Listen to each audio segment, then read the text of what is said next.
Bonjour, bonsoir, ici Josias Kessalé. J'espère que vous allez bien. Bienvenue dans ce nouveau chapitre que nous allons aborder ensemble dans cette vidéo. Nous avons vu dans la vidéo précédente et nous avons répondu à la question de savoir ce que c'est que l'informatique. Et vous l'aurez compris avec moi que l'informatique est la science du traitement automatique de l'information. Dans cette vidéo, nous allons nous intéresser au chapitre 2. Et cette fois-ci, nous allons savoir ce que c'est que l'outil informatique. Excusez-moi, j'ai omis le point d'interrogation. Mais ce n'est pas ça l'objet de notre vidéo, ok? Sauf pour le perfectionniste, bien sûr. C'est quoi l'outil informatique? Ou bien, quel est l'outil qui nous permet de faire de l'informatique? Prenons un exemple en agriculture. Vous connaissez les outils de l'agriculture. Nous avons des pelles, des tracteurs. Ok, pour ceux qui font vraiment de l'agriculture professionnelle et tout. Il y a des tracteurs, des engins, nous avons des pelles, des râteaux, des machettes, bon, etc. Je ne saurais citer parce que je ne suis pas agriculteur. Mais j'ai eu à le faire dans le passé artisanalement et voilà ce que j'en sais, ce que je viens de citer. Alors en informatique, et un autre exemple, en mathématiques, nous avons des compas, des crayons, ok, des règles, des équerres, des rapporteurs, etc. La calculatrice, ce sont des outils mathématiques, mathématicaux. En informatique, c'est quoi l'outil? Peut-être que c'est le râteau, c'est la machette, c'est le pelle, la pelle, je ne sais pas trop, ou c'est un tracteur. Bon, on va le voir. Ce n'est pas le cas, déjà. En informatique, l'outil, c'est l'ordinateur.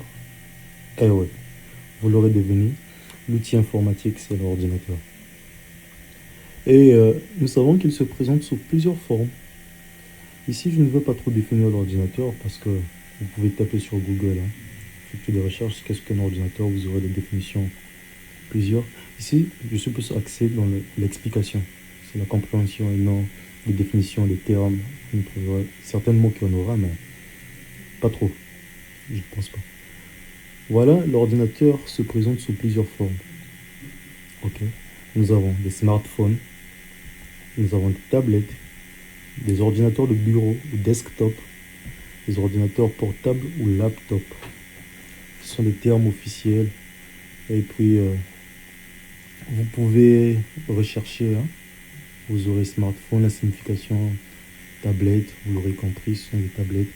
Desktop, ok, ça fait un peu plus anglais, mais ça signifie ordinateur de bureau. Laptop, c'est pour des ordinateurs portables.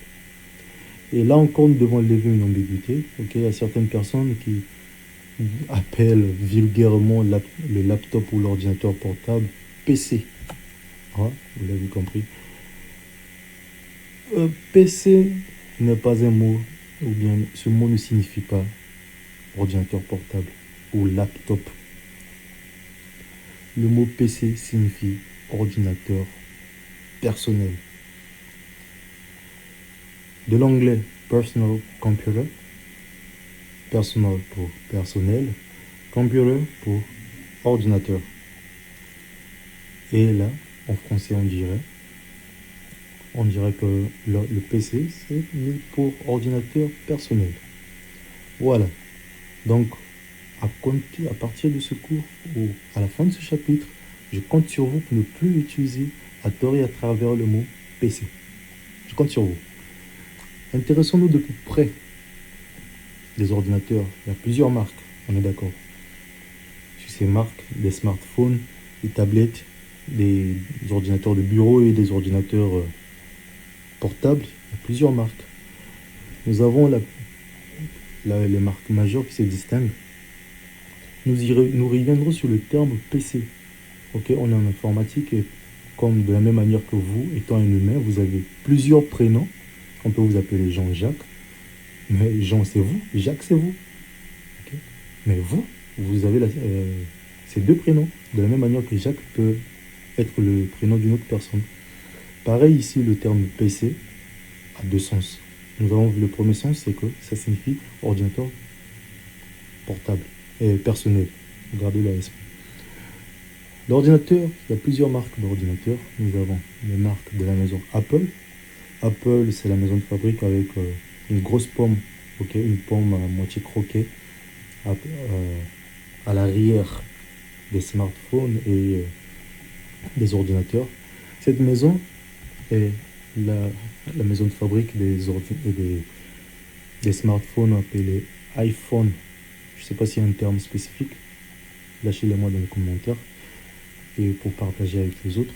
iPhone, c'est le smartphone de la maison Apple. Et puis, toutes les autres marques, Samsung, Intel, Huawei, on les appelle vulgairement Android. Donc, tout smartphone qui n'est pas iPhone est Android. On va y revenir un peu plus loin dans ce cours. Restez bien accrochés, on comprendra ce que c'est qu'Android et puis la suite. Et pareil dans les ordinateurs, disons, dans les desktops et les laptops, nous avons PC et Mac. Une fois de plus, je peux me tromper sur les noms. S'il y a des noms appropriés pour Mac, lâchez-le-moi dans les commentaires. Voilà, la maison Apple, leurs desktop et laptop sont appelés Mac. Et toute autre marque, ça peut être les marques Samsung, HP, Dell, qui ne sont pas de la maison Apple et qui n'ont pas la pomme à l'arrière, sont appelés PC. Ok? Donc, PC signifie, en termes de marque, tous les autres ordinateurs qui ne sont pas de Apple. Et puis, PC signifierait ordinateur portable quand on est dans un contexte d'appartenance. J'ai mon ordinateur, il est à moi seul comme utilisateur unique, c'est mon PC. Mais par contre, si on a un ordinateur comme dans les services, vous arrivez, il y a un ordinateur au comptoir. Aujourd'hui, pour des personnes qui travaillent avec en rotation, la journée vous êtes de service, l'après-midi c'est votre collègue sur le même portable ou le même ordinateur. En ce moment, cet ordinateur n'est ni votre PC ni le PC à votre collègue. Ce n'est pas votre PC, ça ne vous appartient pas, ce n'est pas votre ordinateur personnel. Ok? Donc voilà un peu. Toutefois, vous pouvez revenir et lâcher des commentaires, poser vos questions et je ferai de mon mieux pour y répondre. Les ordinateurs, j'aime bien les comparer aux humains. Pareil aux humains, nous avons les membres, la tête, les pieds, tout le physique. Comment on reconnaît que c'est un humain? Quand on le voit debout. Il est debout, il a deux bras, il peut s'exprimer, il a la tête et tout. D'abord, physiquement, on ne voit pas le parler. On voit d'abord comment il se tient, le physique, ses membres, sa posture. On sait que c'est un homme. Mais si on voit un chien, on ne peut pas le confondre à un homme, parce qu'un chien a 4 pattes déjà. Ok. Pareil pour les ordinateurs, nous avons la partie physique. Nous avons la partie physique côté ordinateur, ce qui nous permet de reconnaître visuellement ce que c'est qu'un ordinateur. Nous avons la partie physique, comme nous avons aussi cité des smartphones, des tablettes, des desktops, des laptops. Ils ont un physique, que nous allons voir plus en détail, certainement dans le chapitre prochain. Et puis, la partie intelligente ou logiciel. Il n'y a rien à expliquer. Donc l'ordinateur a deux parties. La partie physique ou matérielle et puis la partie intelligente ou logicielle. Ces deux termes, en termes techniques, j'ai omis de le mentionner. La partie physique ou matérielle est appelée hardware. C'est écrit H-A-R-D-W-A-R-E. Hardware. Signifie hard qui signifie dur, physique. Et puis, la partie intelligente ou logiciel est appelée software. Soft mais pour logiciel. Software mais pour logiciel, pardon. Et ça s'écrit S-O-F-T. Ware, pareil qu'un hardware. Et dans le chapitre prochain, nous allons nous intéresser à la partie physique de l'ordinateur. Nous verrons de quoi il est fait. Ok. Quels sont les éléments qui le constituent. Et dans l'autre chapitre, nous verrons la partie intelligente ou logicielle. Et en attendant, abonnez-vous, lâchez un gros pouce bleu, pouce vers le haut. Cela nous aidera pour le référencement. Et puis abonnez-vous à la chaîne, partagez la vidéo, activez la cloche de notification afin de ne manquer aucune de nos prochaines vidéos. Au revoir, à très bientôt.